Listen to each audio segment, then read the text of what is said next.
విషయం మీద మీరు ఏమనుకుంటున్నారో కింద కామెంట్ చేయండి. సబ్స్క్రైబ్ చేయండి. ఇటీవల కాలకట్ట హైకోర్టు ప్రముఖ క్రికెటర్ మహ్మద్ షమీపై తీర్పు వెలువరించింది.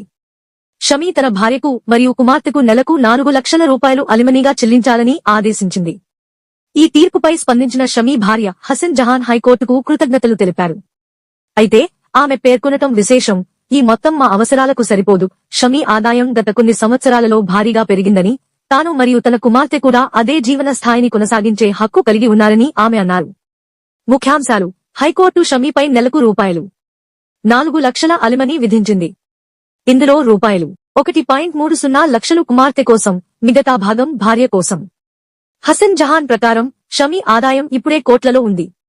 మేము కూడా అతని స్థాయిలో జీవించాల్సిన హక్కు కలిగి ఉన్నాము అంటూ వ్యాఖ్యానించారు. ఈ కేసు చాలా సంవత్సరాలుగా నడుస్తూ వస్తోంది. ఇప్పుడు హైకోర్టు తీర్పు వల్ల కొత్త దశకు చేరుకుంది. షమీ ఇంకా ఈ తీర్పుపై స్పందించలేదు.